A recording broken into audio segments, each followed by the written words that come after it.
estos días me vino el pensamiento de este instrumento. Ustedes saben que por gracia de Dios, desde muy chiquito en mi casa, mi papá era músico y trató de que sus hijos también sean músicos. Uno de mis primeros instrumentos era el acordeón y no era, viste, si vos querías, vos tenías que tocar acordeón, porque papi toca acordeón. Entonces te sentaba a la mesa de una manera extraña, no quizás como las de hoy, pero viste, te hacía tocar los himnos ahí, cantábamos los himnos de Sión y cantábamos en la cruz, lo primero, y llorábamos, no por la espiritualidad que tenía el himno, sino porque me picaban las piernas de la paliza. ¿Se toca o se toca? Y así, por gracia de Dios, me dio ese don de tocar varios instrumentos. Pero hay una cosa en mi corazón que cada vez que miro uno de ellos fue una etapa en mi vida. Recuerdo que tenía unos 13, 14 años, adolescente. Llega a mi casa un señor llamado Pedrito y otro señor llamado Eduardito. Y llegan a mi casa con una trompeta y un bombo. Y mi papá dice, bueno, esta es para vos, Horacio, vas a tocar trompeta porque la iglesia va a formar una banda de instrumentos a viento. Y mi hermano, el que me sigue, 3 o 4 años menos que yo, chiquito, 11, 10 años, borreguito, le trajeron un bombo. Pero esos bombos, no, viste lo que hay ahora, esos bombos, viste, una rueda, una retroexcavadora, bueno, así era. Abajo estaba así, siempre fue flaquito y estaba ahí atrás de ese bombo, no se lo veía, pero el bombo eso, viste, de que la marcha peronista esa, bueno.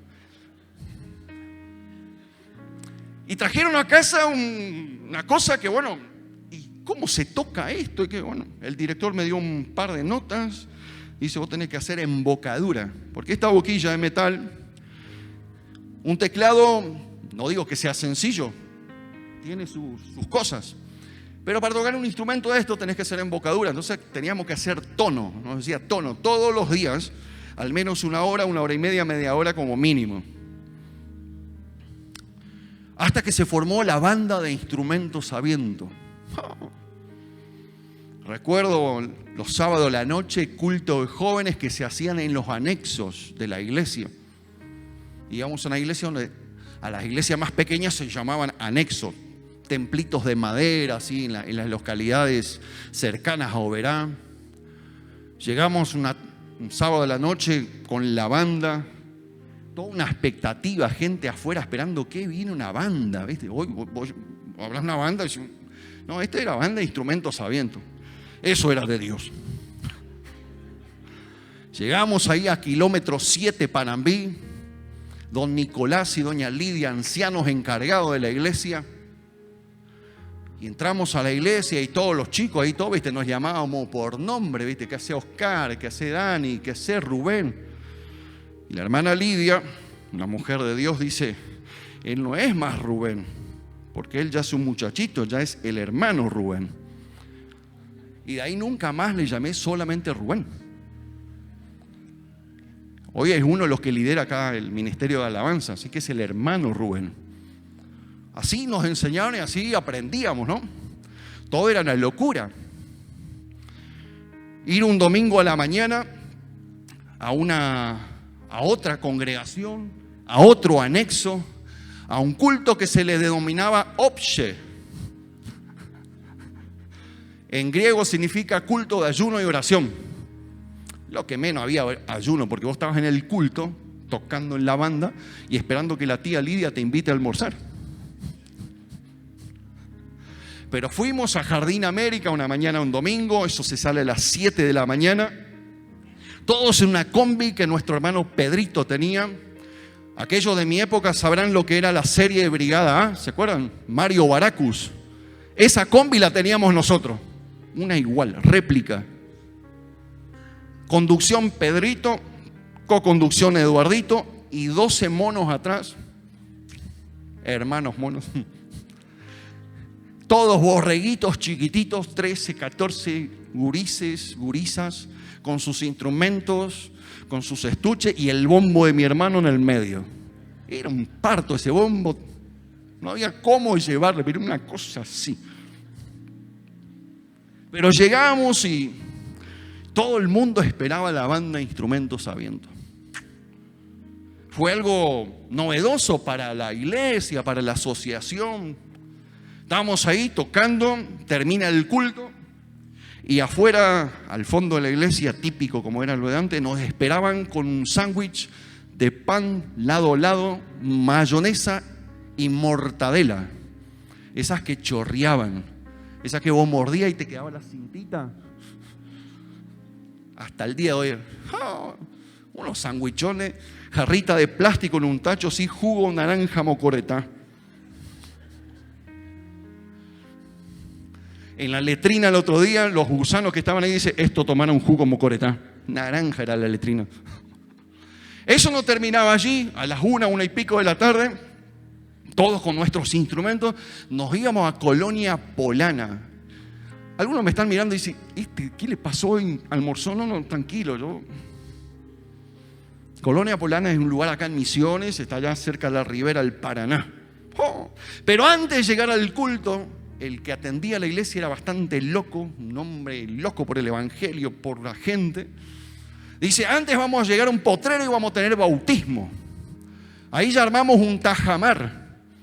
¿Qué es un tajamar? Es la pileta que ustedes se quejan cuando van ahí al altero. Ay, el agua no está tan clara. Bueno, el tajamar era un atajo de agua de un arroyo, 70% agua y 30% orina de animales. Y bueno, pero ahí, gracias a Dios que no me bauticé ahí.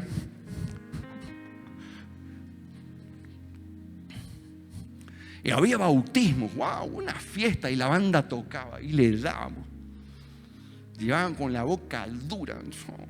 De ahí nos íbamos al anexo.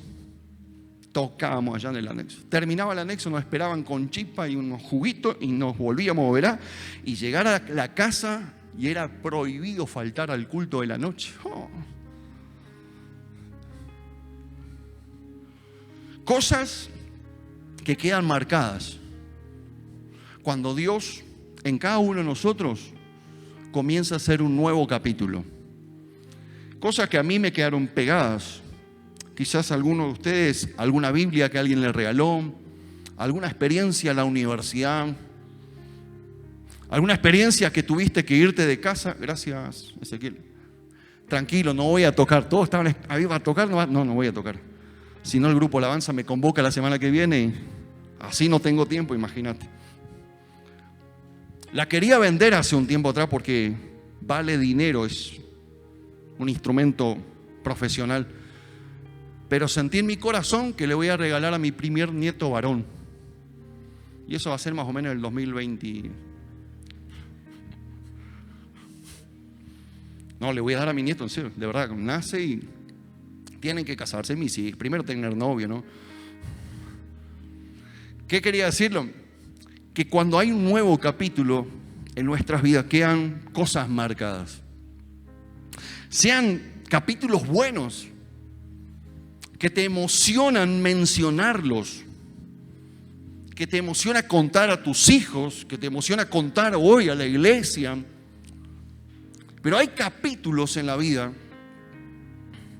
que preferimos no recordarlos. ¿Por qué? Porque marcaron nuestras vidas. Alguna partida de un ser querido, alguna enfermedad, algún accidente, alguna crisis que quedaron marcadas. Es por eso que el mensaje de hoy tiene el título ya como revolución, que es un cambio rápido, profundo en cualquier cosa. La Biblia nos habla y nos menciona en Romanos 12:2 que nosotros tenemos una nueva manera de pensar cuando llegamos a Cristo. Nuestras formas cambiaron, quedó algo marcado, comenzó un nuevo capítulo. Es un cambio radical, es un cambio profundo que debemos determinar en nuestras vidas. Yo sé que yo era una cosa sin Cristo. Vos también tu vivencia la estarás pasando lo mismo. Una cosa era sin Cristo y otra cosa es con Cristo. La Biblia habla, el mismo escritor nos dice que tenemos que renovarnos en el espíritu, renovarnos mediante la palabra. Ya no imitar lo del mundo, no imitar a nuestro pasado. Entonces hoy, por las cosas buenas que te pasaron, gloria a Dios, y está buenísimo que lo tengas. Pero quizás por las cosas de las otras. Pero hoy vengo a predicarte que hoy hay un nuevo capítulo en Cristo Jesús, nuestro Señor, nuestro Salvador. Hoy hay un nuevo capítulo que comienza para aquellos que están hastiados, cansados quizás de que llegara el lunes, la semana y es todo lo mismo. Fíjense en el ámbito económico nada más. En nuestras regiones no paramos de meter la pata, no paramos de caer. Tenemos aparentemente personas impresionantes en el ámbito de mentalidad, de proyecto, de visión. Pero te preguntarás por qué la cosa no funciona. A veces pensás en vos mismo, tengo todo para estar bien. Fijo, mis hijos, mi familia si la tengo, mi matrimonio, mis bienes, téngalo o no, mi trabajo, mi profesión. Pero pareciera ser que a veces termina el año y estamos terminando en un mismo círculo. Hablo mucho de esto en la iglesia, que el mes de octubre es un mes caótico psicológicamente. Todos llegamos cansados. Los padres que llevamos a nuestros hijos a la escuela, que tenés que llevarle, que tenés que buscarle, que tenés que retirarle antes, y que la escuela, y que la maestra, y que la cuota, y que ya tenés que... mil cosas, todos los días. El tema de los impuestos, cuando te habla el contador, no sé si te habla Satanás o te habla el contador. Cosas que todo el tiempo nos lleva y estamos dando vueltas dentro de un mismo círculo. Decimos, ¿cuándo está la salida? Pero finales de octubre tenemos que pensar que todavía nos quedan 2 meses gruesos para terminar el año. Es por eso que como visión en la iglesia tenemos el Teserahecho para inyectarnos un poco, para sacarnos la mufa, sacarnos el cansancio, el fastidio de todo el año y quedar con estos 2 meses, los mejores meses del año están aquí, noviembre y diciembre, porque vamos a recibir lo que Dios tiene para cada uno de nosotros, a todos aquellos que le creemos a Él. ¿Cuánto me dicen? Hay una palabra en el profeta Joel. Si vamos a compartir y después vas a desmenuzarlo en tu casa, es prácticamente una realidad la que vivimos hoy. Joel, el capítulo 1, dice, oigan esto, líderes del pueblo, escuchen todos los habitantes de la tierra, en toda su historia, ¿había sucedido antes algo semejante? Cuéntelo a sus hijos en los años venideros y que sus hijos lo relaten a sus hijos. Transmitan esta historia de generación en generación. Después de que la oruga devoró las cosechas, el pulgón acabó con lo que quedaba. Luego vino el saltamontes y llegó también la langosta y se devoró todo. ¡Wow! ¡Qué noticia devastadora! Y dice que la tenemos que contar como historia. Desastre. Lo que está viviendo el mundo hoy. Ciudades que pareciera ser tan sólidas, tan protegidas, tan bien estructuralmente armadas, y de la noche a la mañana les llega una lluvia, les llega un lodo, les llega desborde de arroyos, de ríos, y queda la peor ciudad del mundo. De un momento a otro se levanta guerras, de un momento a otro tenés toda la cosecha y ya está todo armado con tus capataces, con la gente que va a cosechar, con las máquinas para levantar la cosecha, y en una noche vino un insecto y se devoró todo. En una noche te cayó una inundación. En una noche, no sé, falleció alguien de tu familia y quedó todo devastado. La Biblia acá habla de la oruga, el saltón, el revoltón, la langosta. Una pequeña reseña. La oruga es un insecto tan pequeño que prácticamente no está por fuera, sino es un insecto que se encarga de comer la semilla. Si vamos a tocar de esto, es hablar de nuestros sueños, hablar de nuestros proyectos, hablar de nuestros propósitos. Si queremos espiritualizar, es algo que viene ahí en tus inicios y te pone una traba. Y créase o no, quiérase o no, hay gente que si algo pasa en el inicio no sigue avanzando, se truncó el sueño. Y por más que quizás haya llegado al sueño, no sé, de una casa, de un auto, de un trabajo o de un título, sufriste tanto por ese título. Llegó el momento que te dieron el título, wow, foto por acá, el bautizo, todo lo que se hace el show cuando recibís el título, lo colgaste en una pared y quedó ahí. Hoy el Espíritu Santo nos tipifica a este pequeño insecto que muchas veces nos quiere desbastar en los inicios del propósito que Dios colocó en tu corazón. Empezaste, no sé, con un negocio, wow, vas proyectando y tenés acá y tenés para allá, para acá, para allá, te cayó la FIP,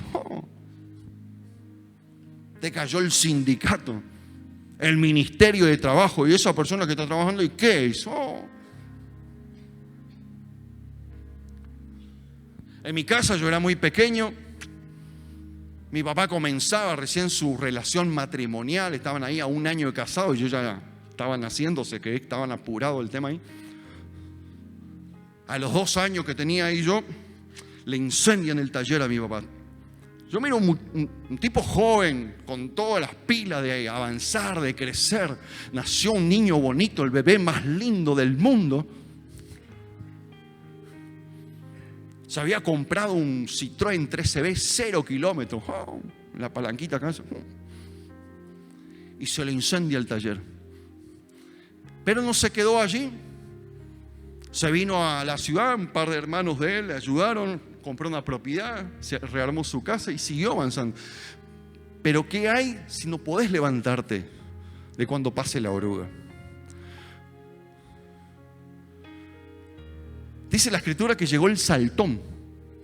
Es alguien que se encarga de cortar la savia, los nutrientes de la tierra con lo externo, con lo de afuera. El saltón.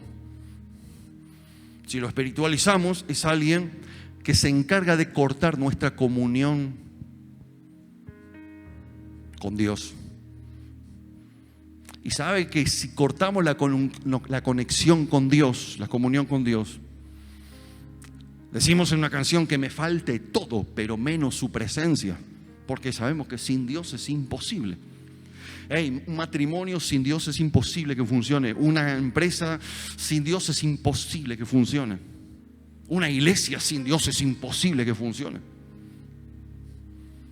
Llega el revoltón, como si fuera poco la oruga. El saltón, llega el revoltón que se encarga de comer el fruto. En el Espíritu sabemos que en Gálatas dice, mas el fruto del Espíritu es paz, paciencia, amor, benignidad, mansedumbre, templanza. El revoltón viene a comerse el fruto. O sea que si vos ves a tu gordo estos días exaltado, medio sin templanza, ¡epa viejo, anduvo el revoltón por ahí! Así nomás decirle. Cuando ves que se te acaba la paciencia, es porque el revoltón quiere cortar el fruto. Sabe que si nos quita la paz, sabe que si nos quita el amor, sabe que si nos quita la benignidad, estamos en falta con el Creador. Y como si fuera poco, la langosta. Si no se llevó lo otro, viene la langosta y lleva todo lo que se queda. Esto Joel expresa y dice que hay que contarle a sus hijos. Yo recuerdo algunas cosas que mi papá decía. Compraba en el año 1983 los materiales para hacer una rastra, un arado, y le daba el presupuesto al cliente. Le decía, te sale 100.000 pesos esto, con materiales y mano de obra y todo sacado el presupuesto. Se iba el otro día, los materiales le salía 120. Estábamos en la época de hiperinflación. Época del presidente Alfonsín. Sin embargo, los que creyeron en Dios siempre perseveraron. Estamos hoy aquí, una generación Y Joel un poco nos viene a hablar de la realidad que estaba viviendo Israel, de la realidad que estaba viviendo la gente en esa época, pero también nos refresca hoy la memoria de lo que estamos viviendo hoy. Esa situación desastrosa nos tiene que hacer rever dos cosas al menos. La número uno es que nos insta a enfocarnos en qué condición cada uno de nosotros estamos y cuáles son las relaciones que preponderan en nuestras vidas. Ojo ahí con las relaciones. Podrá ser muy macanudo tu amigo, podrá ser muy macanudo la situación que vivas con esa familia amiga, con ese vecino amigo, con el compañero, pero ojo que hay gente que está preparada desde el infierno, influenciada por los demonios, para hacerte caer, para hacerte perder el fruto, para hacerte perder la conexión con Dios. Sí, pero pastor, tan tremendo es. Claro que sí. Imagínate cuando pecas.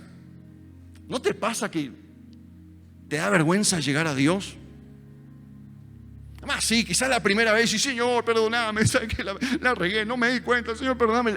Dios te perdona, pero cuando es 10, 15 veces, y más, sí, ya te cortó la comunión. Entonces tenemos que rever nuestras vidas en nuestro interior y también con la gente que nos relacionamos. Y tenemos que rever el comportamiento para enmendar nuestros errores. Porque todos los que estamos aquí tenemos nuestros errores. Ahora, ¿cómo paro con una situación? Yo tengo 4 cositas para darte hoy. Para detener esas pequeñas fallas. No te estoy hablando de adulterio, no te estoy hablando de fornicación, no te estoy hablando de narcotráfico. No, nada de eso grosso que ya sabés lo que pasa. Te estoy hablando de insectos, pequeñas cosas. La número 1 es parar. Diga conmigo, parar. Hay que parar. Si ves que algo, la situación no, paro, me detengo. No hay mejor situación para rever algo, es parar. Hay chicos que dejan la universidad porque no paran, porque están a las corridas y la exigencia de los padres que tenés que salir, que tenés que aprobar. Mira que tu hermano mayor ya se recibió, mira que tu hermano el menor te está alcanzando y todos tenemos una presión. Está la tía y te dice, bueno, ahora te vas a recibir, ¿y cuándo te casás? Y te casaste, ¿y cuándo vas a tener bebé? ¿Tuviste el bebé y cuándo va a venir el segundo? ¿Viste? Toda la presión de todo el mundo. Entonces hay que parar.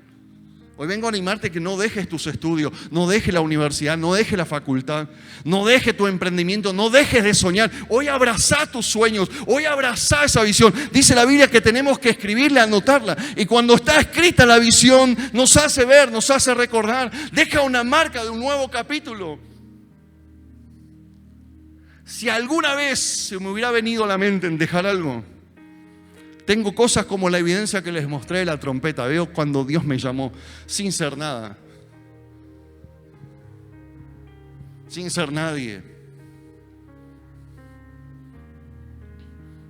Alguien que todo desde el comienzo cuesta todo, pero Dios siempre estuvo allí. Número 2 es reconocer. Si tengo que parar, tengo que reconocer cuál es mi situación.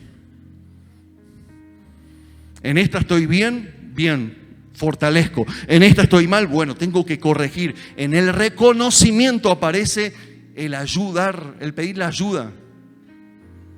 ¿A quién puedo pedir ayuda? A mi líder, a alguien de confianza, a mi esposa, a mi esposo, a mis hijos, a mis padres.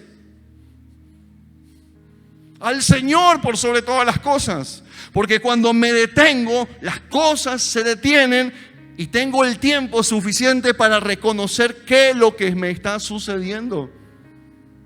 Mire, te vas al médico, el médico te dice tenés que hacer esto, aquello y lo otro. Y dice, mira todo lo que te dio acá y tenés que reducir la carne. Y más, sí, total, de algo tengo que morir.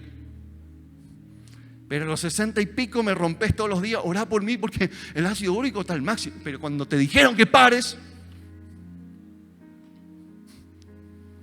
reconocer, diga conmigo, reconocer. Número 3 es arrepentimiento.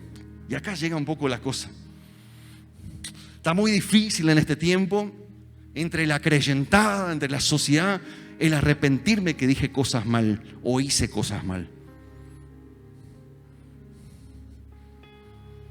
Y Joel ahí en el capítulo 1 habla de que Dios estaba esperando un arrepentimiento. de todo lo que había acontecido con sus cosechas, que eso le tenían que contar a sus próximas generaciones. Había que arrepentirse. Y cuando alguien se arrepiente, aparece el cuarto elemento que necesitamos ante nuestras fallas, es volver a Dios. La Biblia dice y nos enseña mucho esto: volver a Dios con oración, clamor, ayuno y lloro. Trabajo con la gente. Mi trabajo es esto, con la gente. Y lo que percibo en estos últimos tiempos es que la gente se arrepiente, que la gente reconoce, pero la gente no llora por lo que hizo. Y sí, está bien, metí la pata, sí, está bien. Y bueno, ¿y qué va a hacer? ¿Y qué va a hacer? Y Joel acá le llama a esta generación que nos está tocando un poco los estribos hoy acá, que tenemos que volver a Dios con oración, clamor y misericordia. En la misericordia está llorar ante la presencia de Dios. Si lloraste por la muerte de un ser querido, porque se te fue, ¿cómo no vas a llorar por algo nuevo que se viene? Por algo grandioso que Dios tiene reservado allá en los cielos para dártelo a vos. ¿Cuánto dicen? Buscar de la presencia de Dios. Pero si hay un capítulo 1, de hecho que hay un capítulo 2. Y Joel capítulo 2, el versículo 28 dice: y después de esto derramaré mi espíritu sobre toda carne, sus hijos e hijas profetizarán, sus ancianos tendrán sueño y sus jóvenes verán visión. Cuando la iglesia entiende que hay que parar, hay que reconocer, hay que arrepentirse y volver a Dios, siempre en Dios hay un y después de esto. ¿Cuántos dicen? ¿Cuántos dicen? Siempre en Dios hay un y después de esto. Después del diluvio vino ¿qué? El arco iris.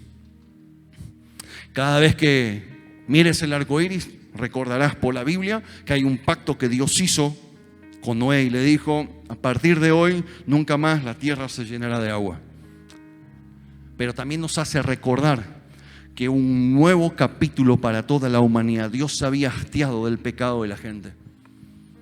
Dios se había hastiado de la humanidad, de cómo le rechazaba el trato. Cuando Dios le dio todo al ser humano para que viva bien, para que disfrute bien, y Dios no quería perder la conexión.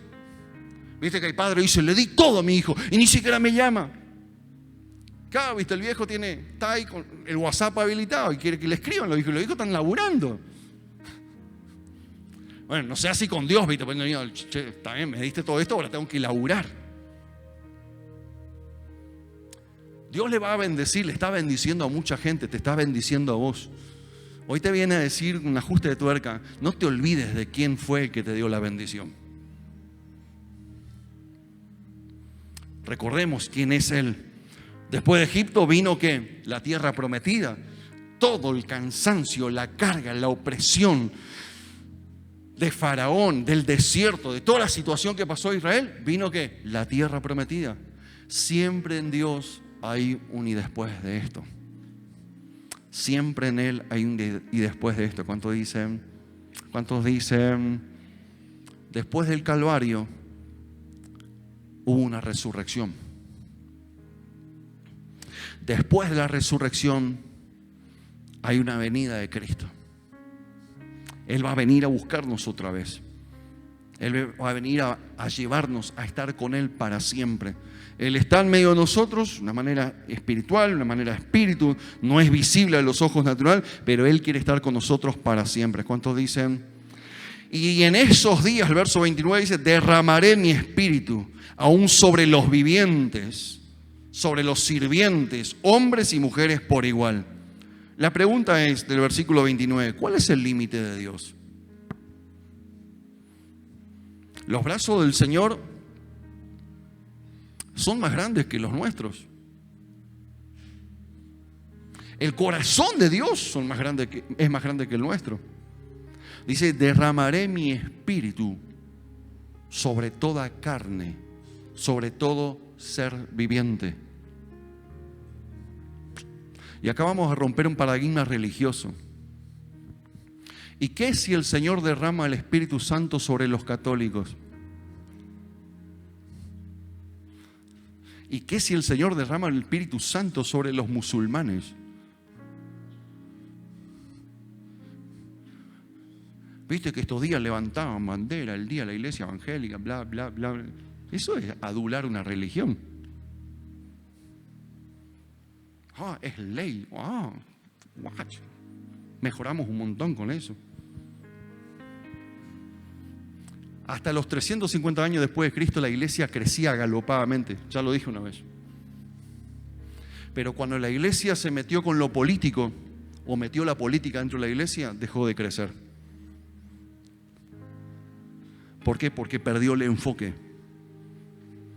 La iglesia tiene una única función: de anunciar el evangelio, y el evangelio es buenas noticias. Hay iglesias que son del oficialismo, hay iglesias que son de la oposición, y está declarado, es mismo, el pastor se para y dice: usted tiene que votar a esto, tiene que hacer lo otro, tiene que hacer lo otro. Y la gente anda truncada, la gente anda confundida. ¿Por qué? Porque la política te va a fallar. Los hombres te van a fallar, eso está escrito. Pero Dios no te va a fallar. Tenemos una sola función: de anunciar el evangelio de Jesucristo. La pregunta es: ¿cuál es el límite de Dios? Porque, viste, creemos, nosotros los que nos caratulamos mucho tiempo, los pentecostales: derramaré mi espíritu. A los pentecostales va a caer el espíritu, a los bautistas no. ¿Y si cae?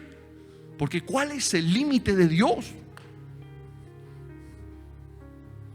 De pronto estás en un tren, de pronto estás ahí en un taxi, estás en un remis, estás en un cine, y llega la visitación del Espíritu Santo y no sabes qué hacer. Porque si la Biblia lo dice que va a ocurrir, es porque va a ocurrir. De pronto estás en un restaurante, comiendo apasionadamente ahí, y te llega una visitación del Espíritu Santo. Dice: derramaré mi espíritu sobre toda carne. ¿Cuántos dicen: ese es un nuevo capítulo que Dios tiene preparado para hoy, para su iglesia? La revolución es un cambio repentino, es un cambio rápido, es ya. Esto no te estoy hablando que va a suceder, bueno, acá en 2 años. No, dice: derramaré, es para hoy, es el ahora. ¿Cuántos dicen? El verso 30 dice: y haré maravillas en los cielos y en la tierra, sangre, fuego y columnas de humo. Esto habla que Dios habita. Miren, no tenés que buscarle a Dios. Dios está. Dios está. Dios está. Tenés que hacer que Él se manifieste. Mire, usted está en una sala, por ejemplo, como la de hoy. ¿Viste? Está el común decir, como en las películas: hay un médico aquí. Y por ahí se levanta la mano: hay un médico. Estaba en la sala, pero nadie sabía. Cuando hicimos la pregunta, se manifestó.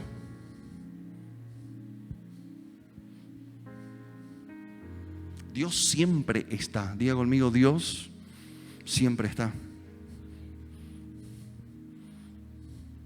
Hagamos que Él se manifieste.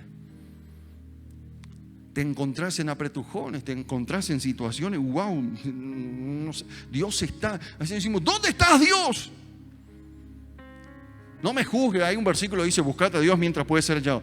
Ese es otro contexto, es otra cosa. Dios siempre está. Diga conmigo: Dios siempre está. Es más, si hoy alguno tiene una taquicardia, tenemos un cardiólogo acá.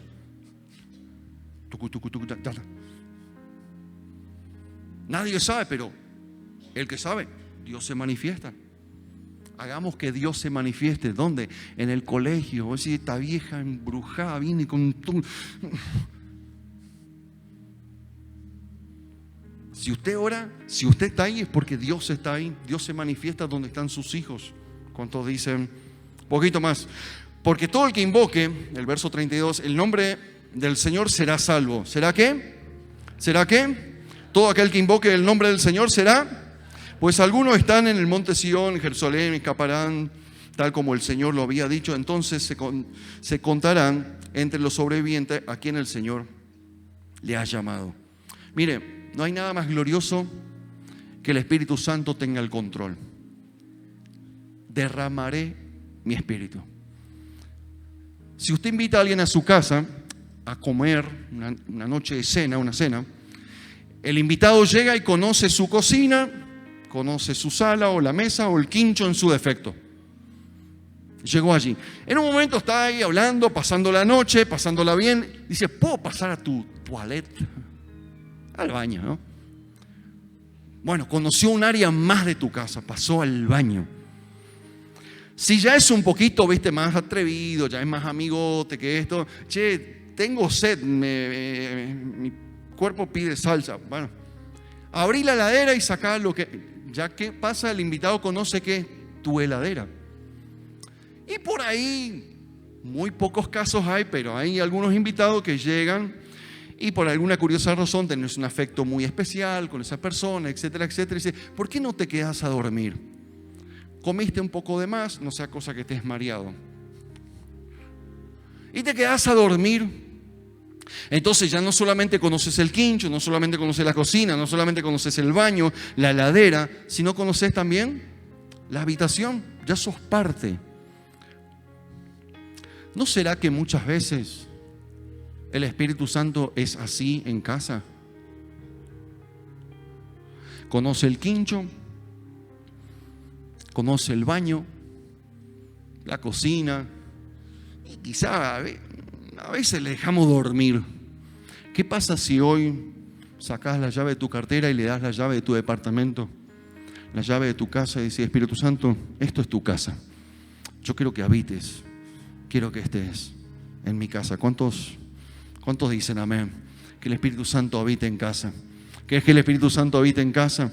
¿Quieres levantar tu mano al cielo y decir, Espíritu Santo, bienvenido a casa? Ven a habitar a mi casa, te doy la llave, te doy mis hijos, te doy mis sueños, te doy mis crisis, te doy mis problemas, te doy todos mis asuntos, pero vení, quédate en mi casa. Yo le invito al Espíritu Santo hoy que se quede en casa. ¿Cuántos dicen? Dale palmas al Señor. El Espíritu Santo una vez más viene a casa.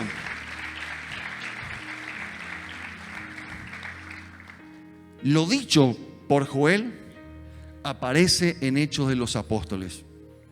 Hechos de los Apóstoles es el quinto evangelio. Nosotros lo estamos escribiendo. Hay un capítulo 28, pero el capítulo 29 está escribiendo la iglesia del siglo XXI, la iglesia de todos los tiempos. En este tiempo Dios viene con una gloria especial. Hay un nuevo comienzo, hay un nuevo capítulo para los que creen. Cuanto dicen, fíjate lo que dice Isaías: el cojo saltará como un ciervo, y los que no pueden hablar cantarán de alegría. Brotarán manantiales en el desierto y corrientes regarán la tierra baldía. El suelo reseco se convertirá en un tajamar, en laguna, y en los manantiales de agua saciarán la tierra sedienta. Crecerán las hierbas del pantano, las cañas y los juncos donde antes vivían los chacales del desierto. Un gran camino atravesará esa tierra antes vacía. Se le dará el nombre de carretera de santidad a Jehová, camino de santidad a Jehová. Los de mente malvada nunca viajarán por ella. Será solamente para quienes anden por los caminos de Dios. Los necios nunca andarán por ellos. Es una promesa al Señor. Donde Dios se manifiesta, hay gloria de Dios. ¿Cuánto dicen? Allá en el libro de Joel, cuando comenzábamos, un versículo decía que ante toda esta situación devastadora de estos insectos, la gente estaba muy triste. La gente estaba muy triste. La gente no vivía contenta. El verso 12, a ver, de Joel 1:12. Se secaron las vides, se marchitaron las higueras, los granados, las palmeras, los manzanos, todos los árboles frutales se secaron. Y la alegría de la gente se marchitó con ellos. La alegría de la gente se marchitó con ellos. No hay otra cosa, queridos hermanos, amigos, compañeros, gente de la ciudad. Para que las cosas cambien, Dios tiene que intervenir. A veces la creyentada le tenemos así, viste, medio, no importa que no tenga plata, pero tengo fe. El dinero no es todo, pero... Termine la frase. Ah, qué mundanos que son, escuchan el tema. Porque cuando ves que tu cosecha no va a dar, no llega tu sueldo,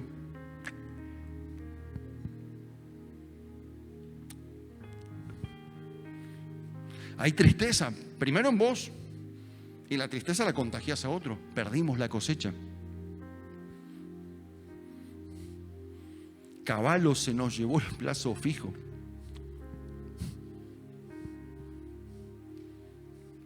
Cuando hay devastación, cuando hay pecado, cuando hay maldad, la gente se entristece. Hay un proverbio que dice por ahí: cuando los malvados gobiernan, la gente está triste, mas cuando el justo gobierna, hay alegría en la gente.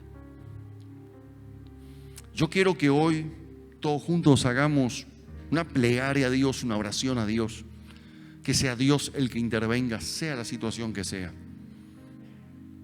¿Nos podemos poner de acuerdo? Que Dios intervenga en este país. Ya no pasa por el color político, no pasa si sos libertario o sos el otro. Pasa porque Dios intervenga. ¿Qué tal si hoy con tu esposo ves que la cosa está complicada?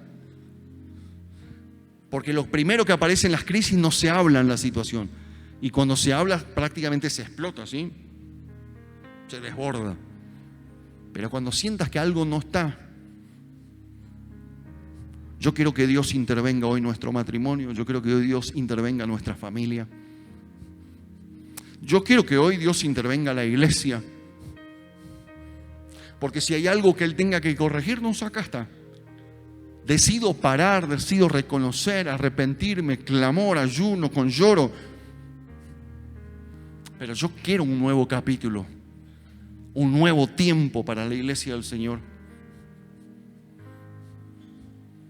En Hechos de capítulo 2 se mencionó lo dicho por el profeta Joel. Pedro se levanta lleno del Espíritu Santo. ¿Cómo estaba Pedro? Lleno del Espíritu Santo. Esto fue lo dicho por Joel, el hermano Joel. Derramaré de mi espíritu. Y sale y sacado, revolucionado, un cambio repentino. Jesús dice: vayan y esperen que yo voy a enviar el otro Consolador, el Espíritu Santo. Fueron, se bancaron ahí todos los días. Hay gente que se echó atrás, gente que se volvió atrás, pero hizo un grupo de 120 personas quedaron ahí y esperaron. Llegó la promesa del Espíritu Santo.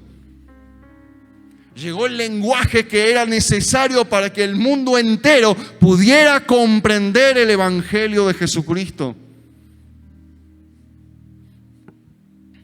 Las multitudes, de hecho los apóstoles 8, las multitudes escuchaban atentamente a uno de los discípulos, Felipe, porque estaban deseosas de oír el mensaje y ver las señales milagrosas que él hacía. Muchos espíritus malignos fueron expulsados, los cuales gritaban cuando salían de sus víctimas, y muchos que habían sido paralíticos o cojos fueron sanados. Y fíjese el verso 8, así que hubo mucha alegría en la ciudad. Cuando Dios interviene, hay alegría en la ciudad. ¿Cuántos dicen? ¿Querés aplaudir a Dios? Porque hoy yo creo que hay alegría. Hay alegría. Se ha derramado el Espíritu Santo. Me encanta cerrar con esto. Jesús es Dios hecho carne, ungido por el Espíritu Santo. Murió, resucitó y es exaltado a la diestra de Dios. Es exaltado a la diestra de Dios. Y Él es el que da la orden diciéndonos que derramaré mi espíritu. Derramaré mi espíritu. El Espíritu Santo es el que se encarga de quitar barreras que dividen. Barreras que dividen. Iglesia amada, el Señor no siga una religión, pues la religión de hecho te va a llevar al infierno. Una relación con Dios va a hacer que seas lleno del Espíritu Santo. Dios no va a mirar si sos pobre, si sos rico, si sos pentecostal, si sos bautista, si sos católico, si sos metodista, si sos musulmán, si sos ucraniano, si sos aborigen. Dios no va a mirar, Dios va a derramar de su Espíritu sobre toda carne. Y yo digo amén a esa palabra. El Espíritu Santo.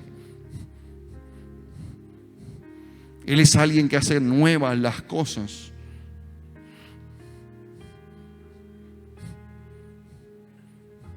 El Espíritu Santo quita toda barrera. La Biblia dice que en Cristo Jesús no hay judíos ni griegos, ni esclavos ni libres. Está hablando a Israel, está hablando a Argentina y está hablando al mundo entero.